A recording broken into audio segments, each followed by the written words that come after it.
Hello, hello, and welcome to another podcast episode of Overpowering Emotions, where I talk all things big emotions, emotion regulation, anxiety management, resilience. After doing last week's episode on self talk and resilient thinking, one thing that I didn't talk about, but afterwards was really thinking about, was self care.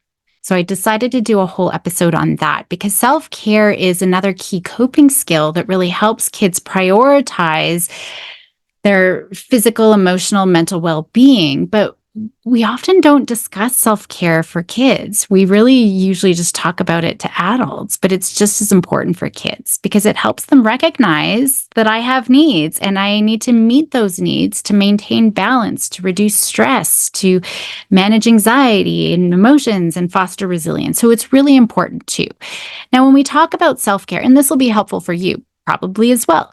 When we talk about self care for anybody, it's not just about having a bath, lighting some candles, going for a massage. It's about a full range of activities and things that we do and practices to nurture our physical, emotional, mental health. All of those things are really important, and it involves taking deliberate steps to maintain our well being. So, all of that's going to be really important. We all know the benefits of self care, right? It reduces stress, it promotes the relaxation response, it helps manage overwhelming emotions.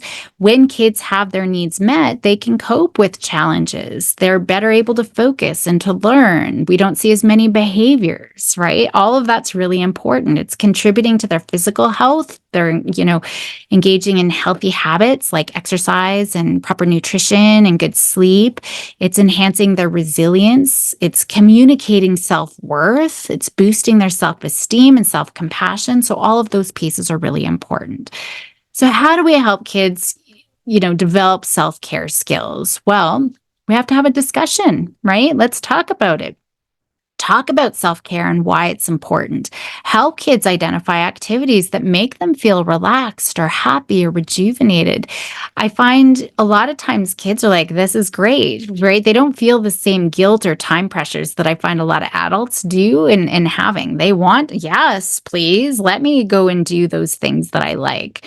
Let me read all day or draw or be outside or spend time with friends or pets or whatever it is. If they're not sure with what those activities are, maybe just, become little detectives. We're just going to notice, just explore, and really pay attention.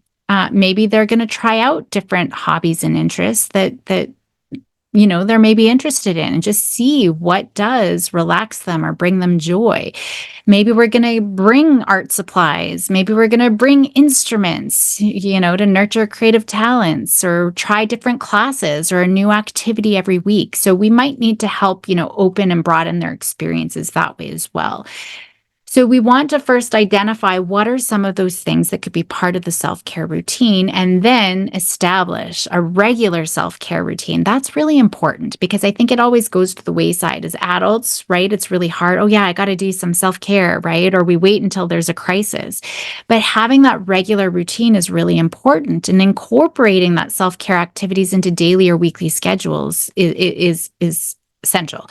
And so for families, we want to be able to do that for everybody in the family too, right? So dedicate a specific time every day for self-care. Maybe it's 20 minutes of quiet reading time before bedtime. And we want to be able to do those and practice them for our own selves too. So I would say making sure sleep needs are being met. It's crucial for everything, their physical and emotional well-being, for relationships, for behaviors. So creating a consistent bedtime routine, limiting screens before bed, just to make sure they have restful sleep. We want to make sure those sort of baseline things are being met. So sleep for sure, nutrition, making sure they have a balanced diet, teaching them the connection between nutrition and well-being. Maybe you're going to involve them in meal planning, involve them in meal preparation, teaching them healthy eating habits. When we're looking at that baseline too, physical movement is important, physical activities. So engaging in those activities, maybe as a family or at school, we're just going to promote physical health and bonding too. Go for family walks, go for bike rides.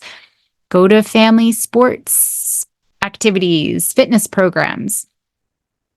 When I look at the developmental needs of kids, I mean, creating is really important. I think that that's sort of the basis of all happiness and contentment. So, having opportunities to create, and it could be through cooking, but it could also be through arts and crafts or building, a robot or anything like that. Also, having a space that they feel, is a good place to go and reset. It's quiet, it's comfortable, that can be really helpful. So maybe having them find and sort of create their own reading corner, a cozy reading corner with cushions and books to unwind, whatever that looks like.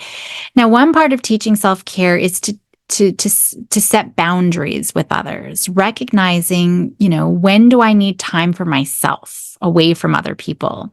So explain to them it's okay to say no to an invitation or say no to a request if they need that personal time, and taking breaks too. That's so important. We need to make sure that they're taking breaks and that they're asking for breaks and that we're honoring that when they do ask. I need my alone time. I just need a break. That's really important. I know sometimes my girl's like, I just need time. I need a break. And I'm like, I just want to hug you and kiss you and be with you. But they're like, I need that break. It can be hard, but we need to be able to honor it. Unless, of course, it's becoming a learned, just strategy to avoid the world. That's not good either. So really thinking about what is it that I need in this time.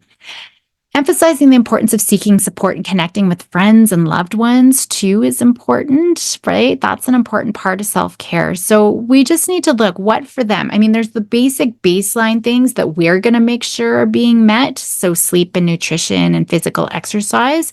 But then we want to make sure they are having things throughout their day that do bring them peace and joy and relaxation. That's so important.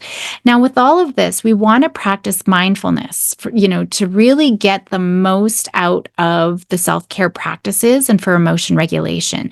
So I would integrate mindfulness into that self-care routine as well. Really, it's just techniques to promote self-awareness, to promote that present moment awareness. So it's within those activities that they enjoy. We're not saying, a sit down mindfulness meditation is part of your practice. It's just as you're doing it, notice, how does your body feel? What stories do you notice? Maybe it's if you're working with materials or, hands-on project, what do you feel? What are your fingers touching and how do they feel?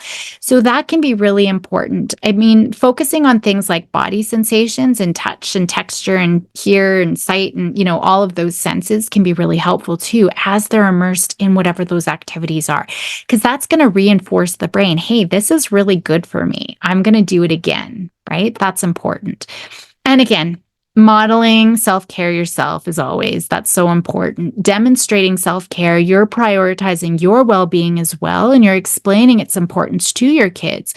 Share those self-care practices with them. Let them see you engage in them. If you're going to be creating 20 minutes for them, that's not 20 minutes for you to go onto social media and scroll. Why don't you use that 20 minutes with them to be a good role model? Maybe we're doing a family thing, but on our own. Maybe it is together. I don't know.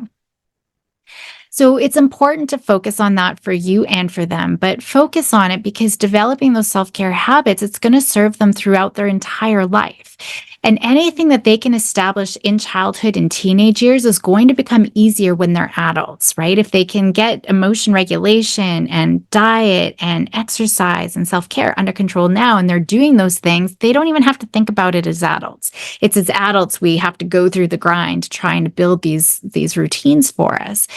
But when they do this too, it's building those routines for lifelong, practice, but it's helping them manage challenges now. It's helping them maintain a balanced lifestyle, a fulfilling lifestyle now. I'll leave it there for today. Again, lots to think about, but for homework, I do encourage you to do a few things. First, of course, is talking with them about self-care and how important self-care is, and have them start to identify activities that make them feel relaxed and happy. I think that that's really important.